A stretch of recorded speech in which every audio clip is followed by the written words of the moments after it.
ঢাকা মহানগর দক্ষিণ বিএনপির আহ্বায়ক কমিটির সিনিয়র যুগ্ম আহ্বায়ক ঢাকা ৫ আসনের মাটি ও মানুষের নেতা আলহাজ নবিউল্লাহ নবী উদ্যোগে অসহায় ও দরিদ্রদের মাঝে শীতবস্ত্র বিতরণ করা হয়।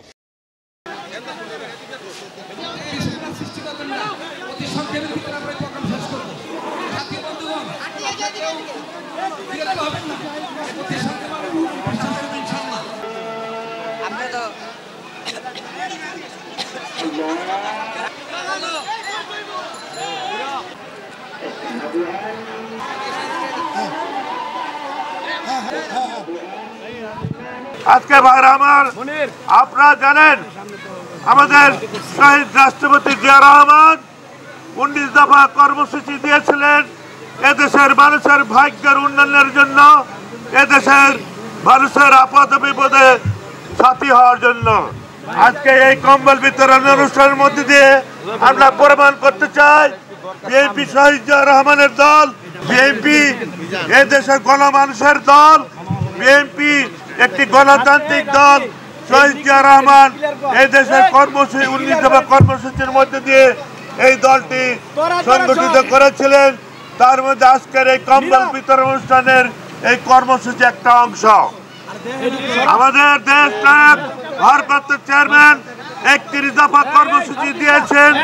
সেই কর্মসূচি বাস্তবায়নের লক্ষ্যে আমরা প্রত্যেকটা ওয়ার্ডে, পাড়া, মহল্লায় আমরা এইভাবে গরিবদের মাঝে আমরা সবসময় আপদে বিপদে দেখেছি, ভবিষ্যতেও থাকবো। গত করোনা মহামারীতে আমাদের দেশ নায়ক তারেক রহমানের নির্দেশে এই ঢাকা ৫ আসনের ড্যামরা যাত্রাবাড়িতে আমরা প্রায় 30,000 লোককে গরিবদের মাঝে খাদ্য বিতরণ করেছি। এই হলো বিএনপির কর্মসূচি। এদেশের মানুষকে নিপীড়ন নির্যাতনের মধ্য দিয়ে এদেশের মানুষের গণতান্ত্রিক অধিকারকে ছিনিয়ে নিয়েছিল এবং এই দেশের শহীদ জিয়া রহমান যে ভোটার অধিকার দিয়ে গেছেন সেই ভোটার অধিকারকে কেড়ে নিয়েছিল এবং এদেশের মানুষের মৌলিক অধিকারকে কেড়ে নিয়েছিল সেই আওয়ামী লীগ সরকার। এই আওয়ামী লীগ সরকার আজকে দীর্ঘ 18 বছর নিপীড়ন নির্যাতন করার পরে এই দেশের বৈষম্য আন্দোলনের কোঠা আন্দোলনের মধ্যে দিয়ে এই ড্যামরা যাত্রাবাড়ি ঢাকা ৫ আসন থেকে এই স্বৈরাচারী সরকার বিরুদ্ধে এই দেশের সাধারণ জনগণ, স্কুল শিক্ষক শিক্ষিকা, ছাত্র জনতা, মসজিদ মাদ্রাসার তরুণ ভাইরা, শিশু ভাইরা পর্যন্ত লাঠি দিয়ে স্বৈরাচারী সরকারকে বিদায় করেছে। এই ড্যামরা যাত্রাবাড়ি থেকে এই স্বৈরাচারী সরকার পতন হয়েছে। আজকে আমরা বলতে চাই যে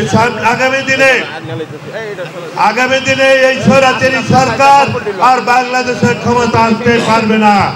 ইনশাআল্লাহ আগামী ডিসেম্বরের মধ্যে তাড়াতাড়ি নির্বাচন অনুষ্ঠিত হতে যাচ্ছে।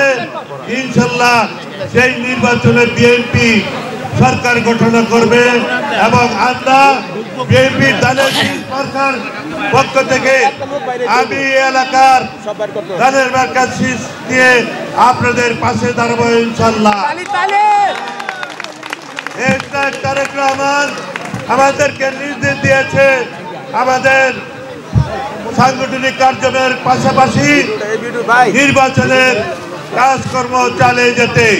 সেই পরিপ্রেক্ষিতে আমরা সাংগঠনিক এবং জনস্বার্থে কাজ করতে গিয়ে আমাদের নির্বাচনের প্রক্রিয়া কাজও আমরা চালিয়ে যাচ্ছি। ইনশাআল্লাহ এই এলাকা ঢাকা ৫ থেকে দেশনেত্রী বেগম খালেদা জিয়া